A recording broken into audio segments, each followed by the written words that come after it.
Yeah, there was at Shearwater there was a music teacher, Avery, um, and he would let us go in there into the music room during lunch times and play records and etc. etc. And of course, obviously, a lot of the musos of the school, if you like, would hang around there as well. So there was a couple of guitarists, and there was another drummer, and bits and bobs. And that's basically where we sort of met up, I think, with Paul and Steve Brooks. So that was really sort of the first inklings of that there are other people who are interested in playing as more than just sort of listening to music, because everybody used to borrow each other's albums and pass them around and that sort of thing, because it was cheaper to do that than it was to sort of try and have a proper record collection yourself. Yeah, I mean, it was okay for us to sort of get shows in youth clubs and that sort of thing, and obviously where Paul lived in Stanley Road, at the back of that was the Workingmen's Club, so we could get into to play there. But I mean, it became obvious that if we wanted to take it a step further, somebody who could go out and get us some shows in some of the other towns and places, other clubs around the Surrey area needed to get involved. And John sort of took that on board. He found us nearly all of our work. So pretty much after that point, we were working every weekend, Fridays, Saturdays, Sundays, whatever anybody offered us any gig, we'd take it. Whether it was local fairs or fetes to the Workingmen's Clubs, CIUs. We actually got a couple of things, Chelsea Football Club and stuff like that, little dues like that we throw in. So anything that we took it, and obviously John pretty much sort of organised all that for us, and he organised things like borrowing the van and driving the van, and the first kit was pretty much I made at school, which they had a great woodworking shop there, and so that was like a project of mine. And the woodworking teacher let me do it, which was fabulous. But all the shelves were the same diameter, and etc. It was just spray paint it purple and buy all the metal bits for it. I mean, it didn't last very long, really. Not because it wasn't well made, he says, but because I went and basically borrowed on a long-term basis a drum kit from the Guildford YMCA, which sort of got me through until I could actually afford to buy a real one, real drum kit.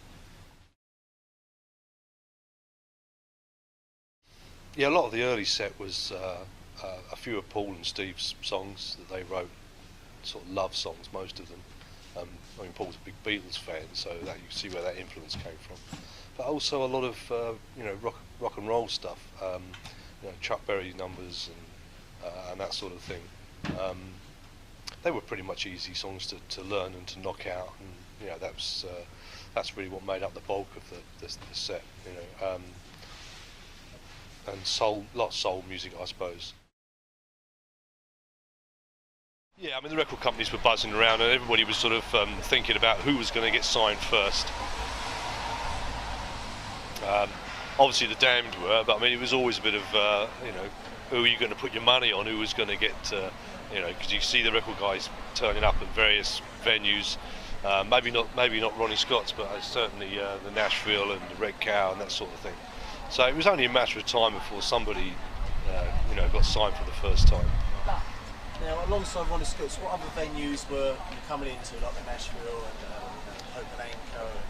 Well, there was a good little chain of venues that we found ourselves sort of slotting into. I mean, there was already a good rock scene going on with the pub scene, the pub rock scene. So there was the Red Cow, there's the Nashville. Obviously, there was the Marquee, the 100 Club. So there was a really quite a lively scene happening. I think what really sort of brought the attention to everybody was the Pistols and the punk scene.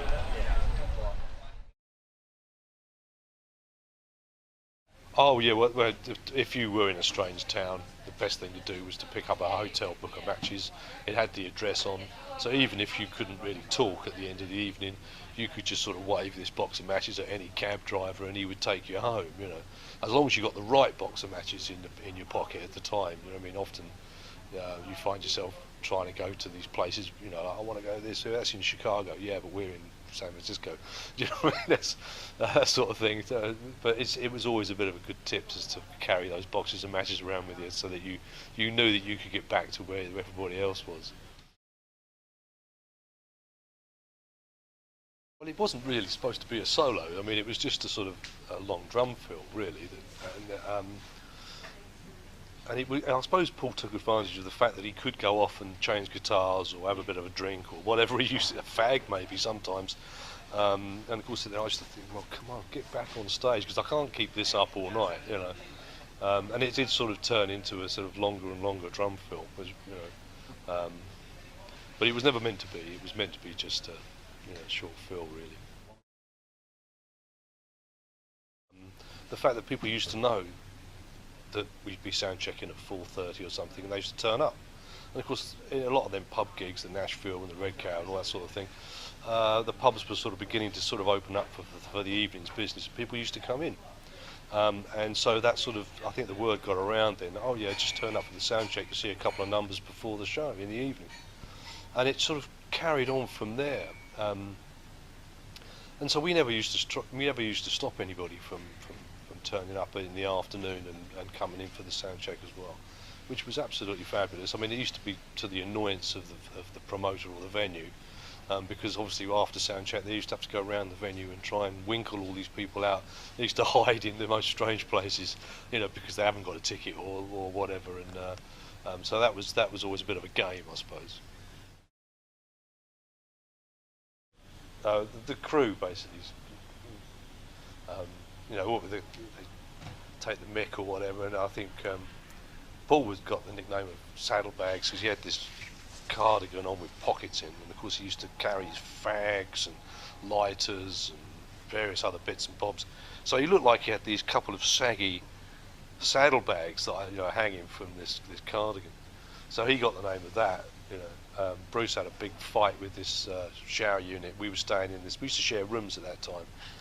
We were on the road. Me and Bruce used to share a room, and we stayed in this hotel. I think it was in Sheffield or somewhere. And it was like one of them put together showers in the corner of the room. You had to put it together yourself if you wanted to use it. And I remember lying there in bed, and there was this ruckus going on in the corner of the room, and he could not get it to go. It just could not get it to go together. And if you want to have a shower, you know what I mean, that was the way to do it. And in the end, this thing got completely trashed. So he got the name of shower unit, and because of the dark glasses that I used to wear at the time, I got the nickname of Blind Boy. Do you know what I mean? But I mean, none of these things ever stuck for very long. You know, it was just a bit of camaraderie, if you like, between the crew and the band. You know.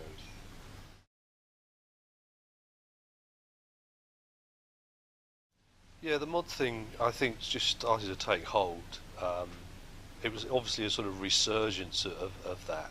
I mean, it never seems to have gone away at any particular time, but it was just that I think people had rediscovered it, if you like. And one of my earliest memories of that was when you get like coach loads of these guys come over to France, when we used to play the Ballet de Glace or something like that.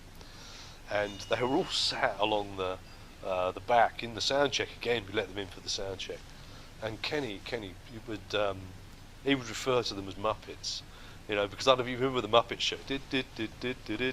And there's all these the audience that was what he used to. That's what he used to refer to them as, you know. But they all had green parkas on them, you know. That was one of my early memories of that. Oh, you were one of the green parkas, were you? Right. Oh, right. Yeah, they modelled it all on him.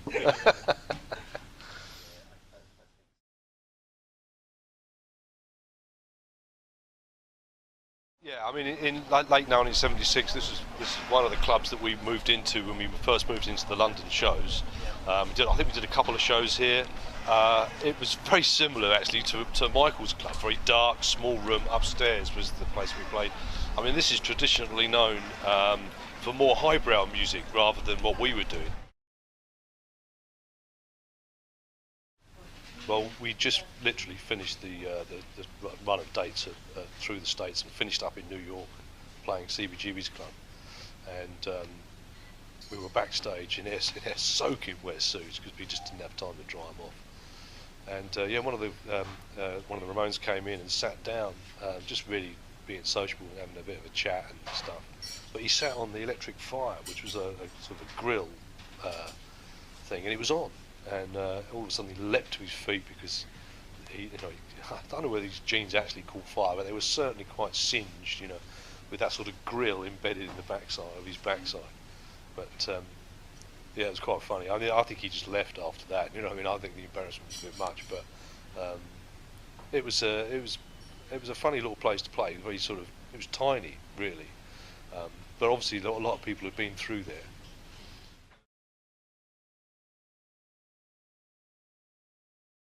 I mean, we used to come up to the Lyceum all night at concerts, and I think around the time that we were playing like a lot of the pub rock shows in London. And Paul saw the Pistols there on one occasion, and I think it really opened his eyes that here was a band that were playing to a young audience, that were a young band, and I think it had a profound influence on Paul's songwriting. That we could actually start to find our own audience, and from that moment out, that's really the direction that we went in.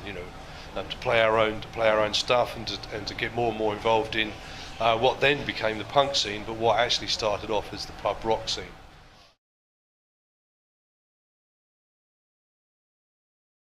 Well, it was somewhere around this area that we did the Soho Market gig.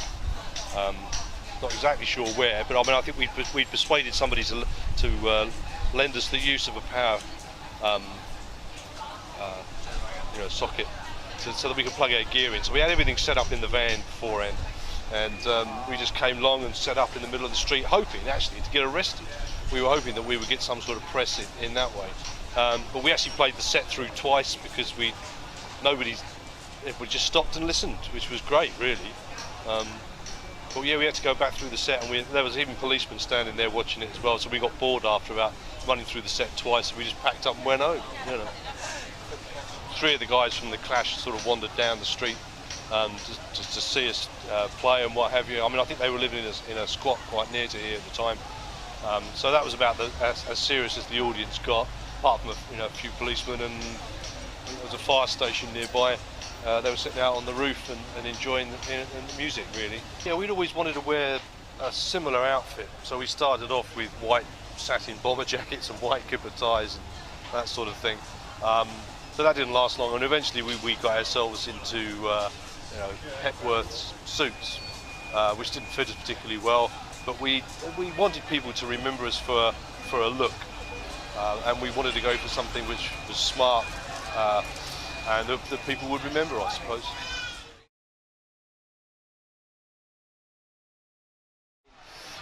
Yeah, well, this is Margaret Street behind us, where the Speakeasy Club was. Vic Smith got us membership to that, which was great, because it was a place to hang out, etc. And we actually found ourselves sitting opposite John Entwistle, the Ox. And one thing led to another, and we ended up arm wrestling with him. But I mean, he was incredibly strong, and he won completely. I mean, he was good. He put his strength down to playing bass, which I don't really believe. But there you go. But it's also the club where Paul had the altercation with Sid Vicious. I didn't actually see what happened, but it was something to do with somebody trying to squeeze in on some seats or something, because it was a very crowded club. I mean, it was obviously very popular. But yeah, that caused a bit of a ruckus at the time.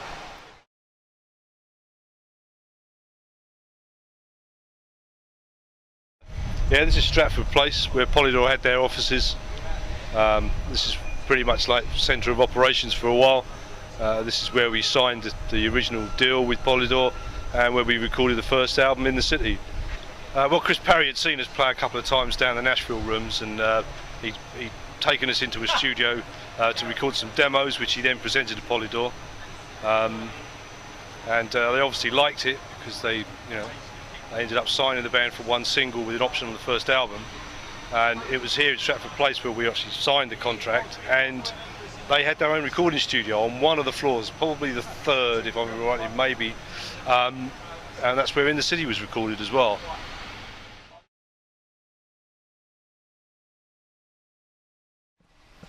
Yeah, Bill Smith did the art directing, and we turned up at Polydor offices one day, all suited and booted, and we found a nice brick wall, and he had a tin of spray, just sprayed it up on the wall.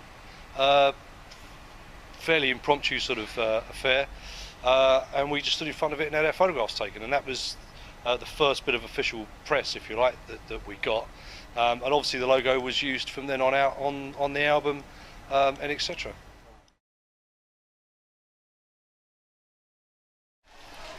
Carnaby Street seemed like the good place to do a photo shoot for all around the world. And obviously because of Molandi's, where we got endorsement for shoes, Shelley's, etc.